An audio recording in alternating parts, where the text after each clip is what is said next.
Welcome back. CNBC आवाज पर जारी है प्रॉपर्टी गुरु और हम बातचीत कर रहे हैं, आपके सवालों के जवाब ले रहे हैं। हमारे साथ आशीष महाजन जी बने हुए हैं, तो चलिए कुछ और सवाल लिए जाएं। अब कुछ ईमेल्स हमारे पास हैं। एक ईमेल आया है गुरुग्राम से, जेपी गुप्ता साहब ने भेजा है। आप पूछना चाहते हैं ऑरिस ग्रीनोपोलिस से एक प्रोजेक्ट है, वहां पर सेक्टर 89 गुरुग्राम। अभी तक 12 लाख रुपए इन्होंने दे दिया, मतलब बुकिंग लिया था और 12 लाख रुपए ये पे कर चुके हैं। प्रोजेक्ट जो है वो पार्शियल रेडी है, बिल्डर पोजीशन भी दे रहा है, लेकिन क्या एक पार्शियल रेडी यानी जब उसमें पूरी चीज़ें नहीं है, पार्शियली को उन्होंने और ज़्यादा डिफाइन किया नहीं, लेकिन फिर भी अभी उसमें जो एमिनिटीज़ बननी थी या शायद कनेक्शन जितने होने थे वो पूरी तरीके से हुए नहीं। क्या ऐसे प्रोजेक्ट का पोजीशन ले लेना चाहिए अगर बिल्डर दे भी रहा है तो?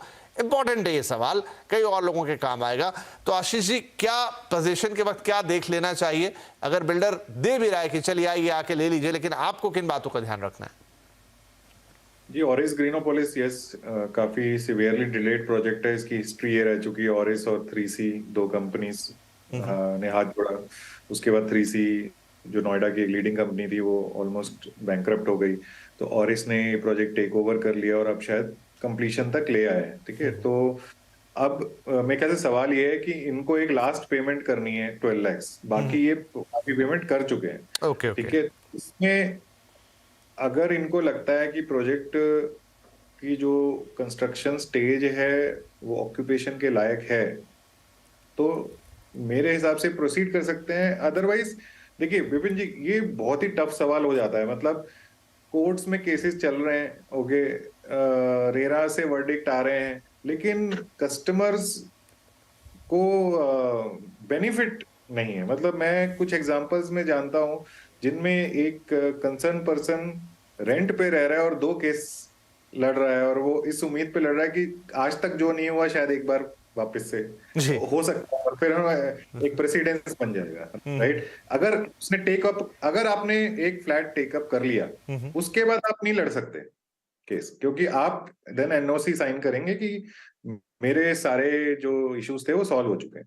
What he can do is that may be because project पूरी तरह फैसिलिटीज के साथ नहीं बढ़ा, तो ही कैन नेगोशिएट कि कुछ उनको डिस्काउंट मिल जाए पेमेंट में। दूसरा चीज ये कर सकते हैं कि एक होम इंस्पेक्टर करके सर्विस रहती है, पहले होम इंस्पेक्टर से उस घर की जांच करवाएं। तो उसमें अगर कोई खामियां होती हैं तो वो होम इंस्पेक्टर बता देता है कि टाइल ढंग से नहीं लगी या वॉल में पेंट ढंग से नहीं हो, मतलब काफी एलिमेंट्स रहते हैं, hundreds of points of check रहते हैं, तो वो करेंगे।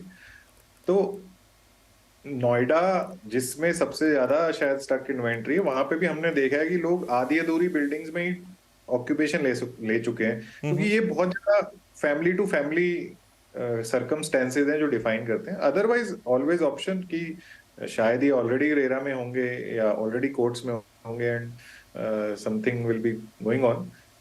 पर जैसे मैंने समझाया कि ये अगर अफोर्ड कर सकते हैं कि प्रोजेक्ट ना टेक ओवर करके अपनी लिटिगेशन कंटिन्यू करें तो ठीक है, अदरवाइज देखें कि कहीं ना कहीं मुझे एक अधूरे प्रोजेक्ट में कुछ डिस्काउंट मिले, पर ये जो जरूर इंश्योर करें कि अगर मैं फाइनल पेमेंट कर रहा हूं तो मैं उसमें ऑक्यूपेशन कर सकूं।